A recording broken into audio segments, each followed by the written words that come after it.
உயிர்த்தெழுதலின் செய்தி. ஈஸ்டர் பண்டிகை 1 பேதுரு 3:18 இயேசு மாம்சத்திலே கொலையுண்டு ஆவியிலே உயிர்ப்பிக்கப்பட்டார். இயேசு உயிர்ப்பிக்கப்பட்டார், உயிர்த்தெழுந்தார் என்பதற்கு ஆதார வசனம் லூக்கா 24:6. அதிகாலையிலேயே மகதலேனா மரியாளோடு 2 சகோதரிகள் கல்லறையில் இயேசுவை தேடி போன பொழுது அங்கே அவர் இல்லை. தேவதூதர்கள் அவர்களிடம் சொன்ன வார்த்தை, இயேசு இங்கே இல்லை, அவர் உயிர்த்தெழுந்தார். இயேசு சொன்னபடியே உயிர்த்தெழுந்து விட்டார். 1 கொரிந்தியர் 15:4 அடக்கம் பண்ணப்பட்டு 3ஆம் நாளிலே உயிர்த்தெழுந்தார். நடந்தது என்ன? இயேசு மரித்தது உண்மை, அடக்கம் பண்ணப்பட்டது உண்மை, 3ஆம் நாளிலே உயிர்த்தெழுந்தார், இதுவும் உண்மை. சாத்தானுடைய திட்டம் இயேசுவை கொலை செய்து விட்டால் அதோடு கிறிஸ்தவம் முடிந்து விட்டது. இந்த பூமி தனக்குத்தான் இனிமேல் சொந்தம், தனக்கு நிகர் இனி யாருமே இல்லை. இயேசுவை கொலை செய்து விட்டோம், கிறிஸ்தவமும் அதோடு சோலி முடிந்தது என்று அவன் கங்கணம் கட்டி இயேசுவை கொலை செய்தான். ஆனால் நடந்ததோ வேறு.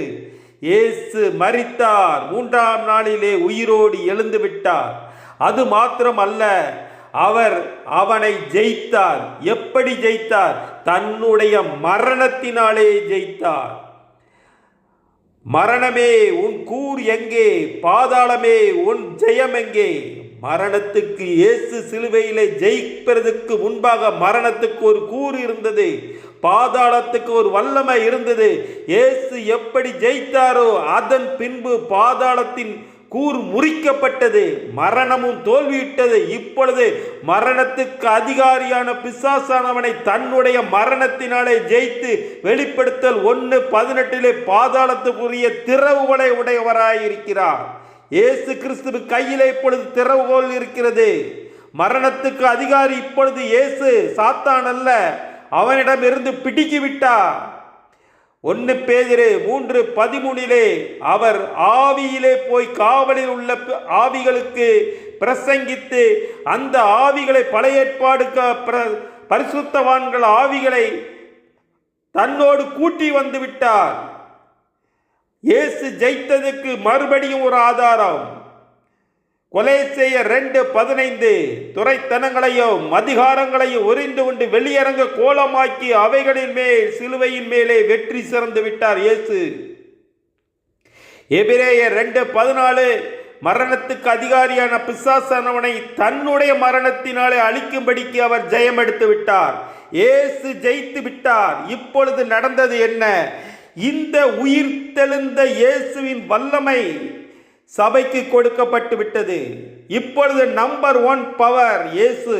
அவர் சபையாகிய விசுவாசிக்குள்ளே ரட்சிக்கப்பட்ட மனிதனுக்குள்ளே வந்தபடியால் அந்த மனிதன் இப்பொழுது நம்பர் 1 ஆகிறான். சாத்தான் இப்பொழுது நம்பர் 1 இல்லை. இயேசுதான் இந்த பூமிக்கு நம்பர் 1. அவருக்கு பாதாளம் கீழ்ப்பட்டாக வேண்டும், வானமண்டலம் கீழ்ப்படிந்தாக வேண்டும், இந்த பூமி கீழ்ப்படிந்தாக வேண்டும். இப்பொழுது அவர்தான் எல்லாத்துக்கும் அதிகாரி. அந்த அதிகாரியான இயேசு தன்னுடைய கிறிஸ்தவ எல்லாத்தையும் மாற்றிவிட்டார். இப்பொழுது அவர் சபை சாயலாக வந்து விட்டார், சபைக்கு அதிகாரம் கொடுத்து விட்டார். எபேசியர் 1:23 அவர் சரீரமாகிய சபைக்கு அவர் தலைவராகிவிட்டார். இப்பொழுது சபையே உனக்கு தலை இயேசு. உனக்குள்ளே அவருடைய வாசஸ்தலம் இருக்கிறது, உனக்குள்ளே அவருடைய ஆலயம் இருக்கிறது, அதிலே அவர் தங்கி இருக்கிறார், அவர் அதிலே வாசம் பண்ணுகிறார். அவர்தான் இப்பொழுது நம்பர் 1. சபையே எழுந்து செயல்படு, உனக்குள்ள அதிகாரம் வந்து விட்டது. நீ சாதாரண ஆள் அல்ல, அசாதாரணமான ஆள். இந்த பூமியை ஆளுகை செய்ய எபிரேயர் 2:19 அவர் விசுவாச மார்க்கத்தாராகிய ஆபிரகாம் மார்க்கத்தாருக்கு கை கொடுத்து விட்டார். இப்பொழுது உன்னோடு கூட்டி சேர்ந்து விட்டார். சபையே உனக்கு வந்து விட்டது அதிகாரம். எழுந்து செயல்படு. உயிர்த்தெழுந்த வல்லமையோடு உன்னோடு கூட இருக்கிறார் இயேசு. ஆமென். அல்லேலூயா.